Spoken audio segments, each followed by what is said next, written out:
You know what song I have in my head? Saint Anger by Metallica. Yeah, because we were just listening to Metallica. Yeah, but I heard that. Saint Anger. But I was listening to it at work. Yeah. It came up on my playlist. I hate and love Metallica at the same time. I feel like I probably couldn't be friends with them. Probably most definitely couldn't be friends with them. Yeah, I think that's the first song that I was like, yeah, okay. I liked it because I was like 12 when it first came out or something. Mm-hmm. No, maybe a little older. Mm-hmm. But I was also aware, I was like, this is them really reaching, trying to get those sales in. That's how I felt even back then. Yeah. Well, that's because you're Irish. Yeah, but you can tell when like a group is like making a genuine effort, I feel. Do you think so? Yeah, because like even like their newer stuff, I feel like maybe they are just phoning it in, but I feel like they've gone back to their roots a lot more, and it's more authentic to listen to it. You could be right. I don't know anything about Metallica. No, I'm just saying groups in general, like, you know what I mean? Like, Kiss have a disco album. Oh, you know well, that's Kiss, though. Yeah. They're obvious. Yeah. Anyway, welcome back, creeps. Welcome back. You just kind of stumbled upon our little conversation. Oh, sorry. Didn't see you there. Let me put some pants on, excuse me. She's not lying. She's not wearing pants. We just filmed another video for our Patreon members. Yeah, and I won. Yeah, I won the Patreon video. Won by default. But we played that silly game where we put on headphones, listen to loud music. And Dulce picked Hatebreed and I picked Metallica. So that's why we're talking. Anyway, happy August. Word. Oh shit, it's our birthday month. It is our birthday month. It's Dulce's birthday on the 6th. It's my birthday on the 25th. And it's the podcast birthday, I think, on the 13th. Yeah, bitch. Crazy times. A whole year. This is our baby. Yeah, pretty much. She's 1 year old. Yeah. Anyway. Enough about us. We are currently... No, we'll be at home when this comes out. Okay. But we're recording it in advance because we have vacation. We're in the previous future. To you listening to this. Yeah. It's getting confusing. Either way, I'm going to assume that we've had a fantastic week. Yeah. And now we're feeling pretty lazy after a long drive back home. Not a jellyfish in sight. Not a jellyfish. Maybe a hammerhead, but off in the distance where Fuck we can that. go, whoa, look at that. No. Some dolphins. An alligator or two. No. I've already told my friends that I will take a photo of an alligator, and I'm not going to lie, they're the only ones who watch our vlogs, so we need to keep them entertained. But yeah, and I'm sure there's a couple of videos up already, probably, hopefully, about our vacation and that. Anyway, it's August. Look at this. Look at us. Look at us. Welcome to August's Titillating Tales of True Terror. Yeah. I think this is going to be a nice, concise one. We have 2 or 3 stories here. Yep. Coming in hot. Go for it. Oh, I'm going first. Yeah. All right. So this is coming in hot from California. California. This is from our friend Claudia M. And she says, "Hi, it's Claudia. What's up, Claudia?" Claudia is one of our very good friends. She is a hardcore listener. Yeah, we very much appreciate her. And she's a fucking... a badass. A badass, yeah, but she's like in the Navy. She's a medic in the Navy. Yeah, she could probably kill us if she wanted to. Probably kill us and save our lives. Yeah. Think about that. Yeah, she's like, I'll take you out just barely, and then I'll bring you back. Yeah. And she's also owning that single mom game as well. So a very cool person. Yes. And here's her story. So she says, "Hi, it's Claudia. What up?" Pretty much everyone in my family is haunted, but me. I'm a paranormal dud, and I'm not complaining. Neither, yeah, I feel you. I'm the eldest of 3 girls, and my sisters have both told me how they have experienced a lot of things growing up. Some things I was completely unaware of at the time, and I never really asked about him until recently. My middle sister Maria was telling me of an event that happened to her when we were younger that completely blew my mind. Before my parents bought the house our mom currently lives in, we lived in a small 2-bedroom, 1-bath house. The bedrooms were on opposite ends of our hallway, with the bathroom in between, and the doorway to the living room across from it, and slightly to the right. My sister Maria said she got up in the middle of the night to use the bathroom. She had to walk past the doorway to the living room in order to get to the bathroom. At the time, my mom was very trendy and had a beaded curtain in the doorway for added privacy for when we had guests. Love it. I love those. Yeah. Yeah. On this night, Maria said that she walked past the doorway. Something told her to look into the living room, so she pulled the curtain back a little and peeked. She said she saw who at the time she thought was our dad laying on the couch. She said his face was very pale, like very, very pale. Our dad's Mexican and super tan, and always has been. She proceeded to the bedroom, did her thing, and when she came back, the being was gone. Because of the curtain, and it being so quiet in the middle of the night, she would have heard the curtain if she had gotten up to go to bed. She told me she remembers being super scared, though, because although she thought it was him, something was off. The next morning, she asked her dad in front of our mom, "Dad, why were you sleeping on the couch last night?"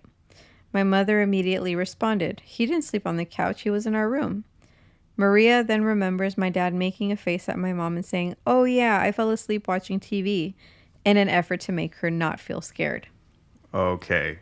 Solid dad move. Yeah, it is. And also, when you said that he was always tan or whatever, in my head, I heard it as he has been Mexican and always has been. Oh. I was like, yeah. That's how it works. After this, she made our little sister Nancy wake up and go with her if she needed to use the bathroom. Side note, our dad is haunted. He has had who we think is a woman that follows him everywhere. If we moved, he would have no incidents for a few months. I remember my dad telling my mom on multiple occasions. We moved a few times. She found me again. That's wild. Oh, that's gross as well. I fucking hate that. Oh, edit to my being a paranormal dud. I have one incident happen to me in 2018. Tell us. I was finally home for Christmas. I'm active duty military. And my dad called me on Christmas Eve since he was not going to make it to dinner. My parents are divorced. I stepped into the kitchen to talk to him, away from all the commotion in the dining room for a quieter space. There's a sliding glass door in the kitchen that leads to the backyard. It was cold, so the door was closed. I walked straight towards it while talking to my dad, but turned around to face the dining room since the backyard was dark and there was nothing to see. After talking to my dad for about 3 minutes, I distinctly felt a hand on my left shoulder. Of course, I turned immediately to see who wanted my attention, but was reminded that I was alone when I faced the dark backyard. I immediately felt chills and did a full body shimmy as I walked out of the kitchen, through the dining room, and straight into the living room, completely ready to get off the phone with my dad's haunted ass, because this was clearly his fault. Can't just blame your dad for everything. Love you guys. Love the show. I'll send more of my dad's, mom's, and sister's stories, since I literally only have one, and the house my mom lives is definitely haunted. That's insane, though. And that was the house where she was when she got the phone call? Or we don't know that? I had just assumed that it was. But either way, fuck that. Yeah, I think this is in her home. Oh, okay. And she called him because he wasn't going to make it to see her on Christmas Eve. Right. So he called her to let her know. Correct. Yeah. Okay. I'm with you. Either way, no thank you. I don't want some random fucking hand. And it's not even like... It sounded like you said, I don't want a ham. I don't want a ham. I'm strictly vegan. Oh, yeah, we're vegan now. Briefly. I think plant-based is probably the term. Anyway, but yeah, I am a plant. I feel like a little touch on the shoulder is like, oh, you can, yeah, whatever, maybe like A my hair fucking or something. hand, But the though. hand resting on the shoulder, Yeah. no thanks. And yes, Claudia, whenever you get a chance, send us in more stories because we always want more stories. I too believe it was his fault, Claudia. Yeah, I kind of do think so now as well. Yeah. Maybe it was like some weird fucking like dad-daughter bond. It was like a reassuring hand We hope from it is. him. Supposed to be. Either way, it's We going to hope freak it you the is. fuck out. But all right. On to this next story from our boy Gordy that we've been talking about in the Pontefract series because he made fun of us for making fun of them. Oh, yeah.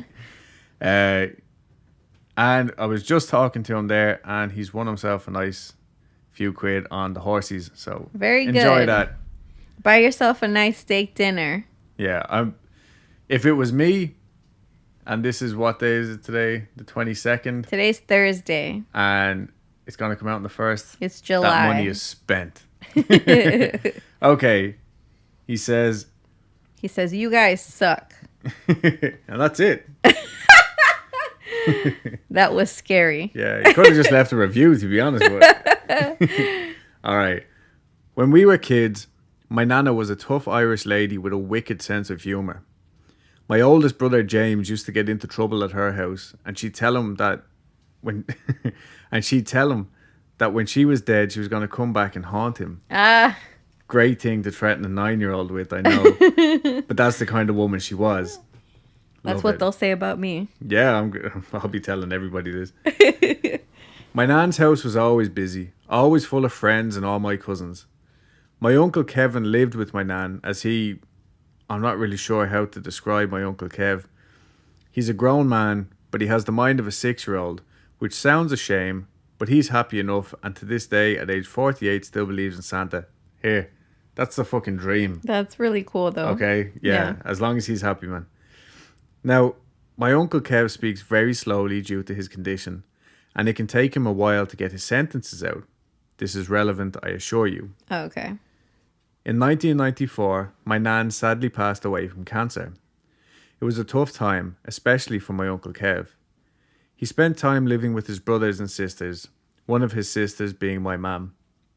And one night he was staying with us and shared a room with me and my 3 brothers. About 3 a.m, my brothers and I were woken up by my Uncle Kevin laughing and having what seemed to be a conversation with himself. But what made it even more odd was that he was talking very clearly and just as regular as you or I. As I said, this isn't how he usually spoke, as he couldn't speak clearly. Yes, he's fine. Laughs. Yes. Okay, Mum. My oldest brother James, the one my nana promised frequently that she was going to haunt, asked, "Who are you speaking to, Kev?" To which Kev just smiled and said calmly, "My mum." James was terrified. That's kind of sweet. That's Yeah. sweet, though. "She's laughing at you," Kev Oh. said. "Where is she, Kev?" James asked, shitting himself. Oh, shit. "She sat on the end of your bed." Ooh. That was it. James was out of that room faster than I'd ever seen him move. Kevin just gave a little laugh and went back to sleep. We've never heard Kev speak like that before or after. And as I said earlier, he has the mind of a child. He isn't capable of making shit up like that. I guess my nan came good on her promise to James. I've no doubt she'd have been pissing herself at how scared he was. Love that. Oh, Gordy, that was a top story. I love that. Yeah. That was really sweet and serves James right for being a little shit. I love that for James. Yeah. I know. I love those kind of stories. And I'm glad Kev was able to have a good laugh at James having the shit scared out of him as well. So thanks for sending it in. Yeah, thanks. We very much appreciate it. Next. Dulce. I think this next one is another repeat offender. This is from Not Your Peach. Not Your Peach says, "Hi again, Dulce and Adam. I'm back to listening to your show again. I listen to about 9 hours of podcast and music daily, so I run out of content pretty quickly. I tend to not listen to a show for a couple months to let the content build up again. I hate waiting for episodes weekly. Binge listening is my thing.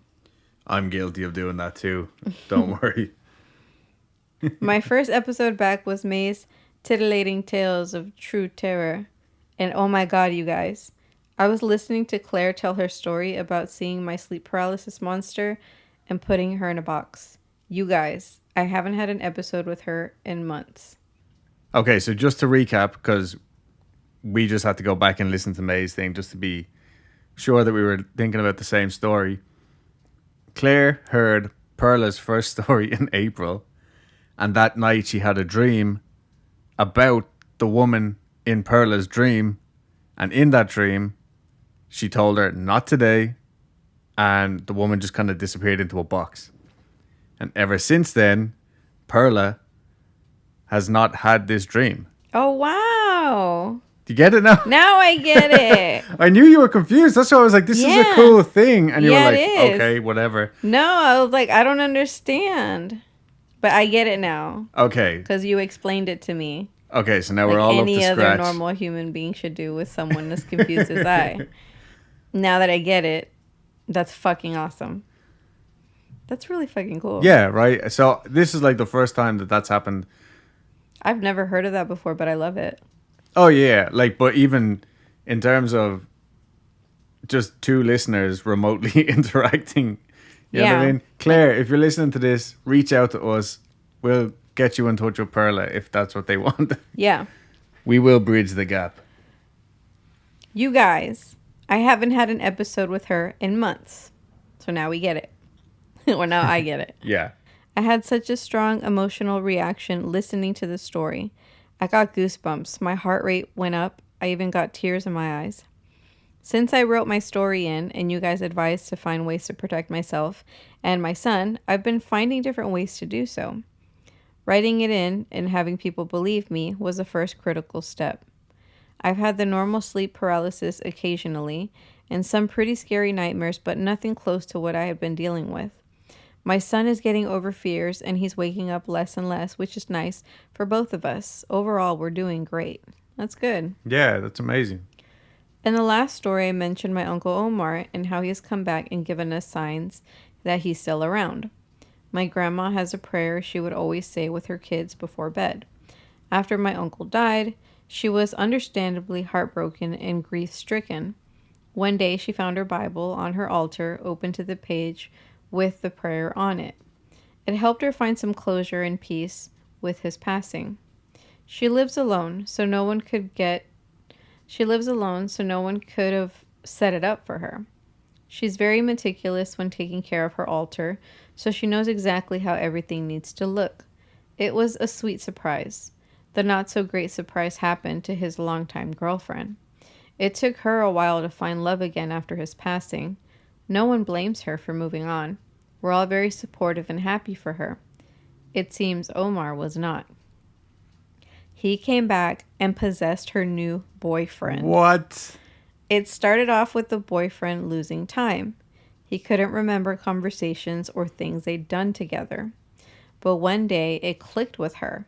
She asked the new boyfriend what he wanted to eat that night. He asked for my uncle's favorite dish, followed by, "You know it's my favorite." She stopped dead in her tracks. She had never made her new boyfriend that dish before. She told Omar he had to leave and it wasn't okay to possess her boyfriend. That his time had come and gone and he didn't have permission to do this. She reassured him, we all love him and miss him every day. And he left. No possessions since then. I see him in my dreams when I'm having a hard time, always with a smile. He was my favorite person in the whole world, and I love that he lets us know he's still near. Just maybe not as a possession. Haha. Thoughts? P.S. This wasn't written in storytelling format. I've had a long week and can't get my brain to focus. I've already told her that not to worry in the slightest about that. My brain has never focused. Yeah. That's insane. And like I say this every month, I don't read the emails ahead of time. Yeah. So that I really wasn't expecting that. I love that. Yeah, I mean, I like to think that I wouldn't possess your next partner. I still like the idea of if anything was to happen to me, not that anything will or whatever, and you were here, I would have no problem with you moving on, you know, getting that new chiseled jaw man. Yeah, whatever. we've discussed this. I Yeah, know. yeah, yeah. I always say that. Yeah. But I would still be there to, like, you know, knock things over or do something. I don't know that I would possess the new man. You'd be the invisible cat always Yeah, knocking basically. shit over. Yeah, yeah. Oh, you like this cup? Broken. But that's Like crazy. this cup? Fuck that cup. And it's so interesting, though, that the guy was experiencing the, like, lost time. You're so petty. Get your boyfriend to buy you a new cup. Yeah. Oh, remember we went to Salem with that Starbucks mug? Gone. Now nobody gets to have it.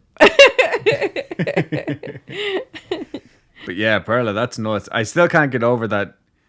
I mean, I'm really glad that, you know, you feel like you're getting over this. Yeah. And Because going back, because I had to go back over the emails because it was like 2-3 months ago when we actually got Perla's first email.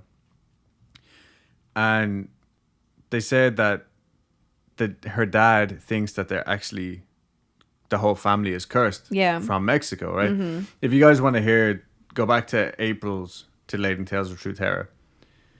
So, I mean, yeah, like, go get yourself rubbed down with an egg. I hear that's good for curses, right? it's good for ojo, Adam. Okay. Well, if someone put a curse on you, that's also good. Yeah, that's what I'm saying. Yeah, that's true. It's just another cleansing ritual, so... This is true. So find yourself a lady who'll rub you with an egg. Yeah, because my cousin got a curse put on her. And they did that for her, and it helped. Yeah. Mm-hmm. But either way, whatever you're doing, Perla, keep it up. And I think just as long as you have the intent, that's all that really matters. And yeah, again, Claire, if you hear this, reach out to us. That'd be super cool to get the both sides of that story again, you know? Yeah. And I think that wraps it up. This one's nice and brief, but juicy. Yeah. Quality over quantity. Yes. We'll see you in a few days for our regular episode. Make sure to go check out our vlog channel. We've been saying this the whole time. It's basically just home movies for us to look back on in a few years. But feel free to go check it out. Like, subscribe, all that good stuff. Check out the Weekly Creep YouTube channel for little bonus Patreon content that I sometimes leak out there. Follow us on Instagram. There's a Facebook group if you're into that. Join that. And join our Patreon if you want a lot more bonus content. Hell yeah. And that about wraps it up, right? Yeah. Okay, bye. Bye.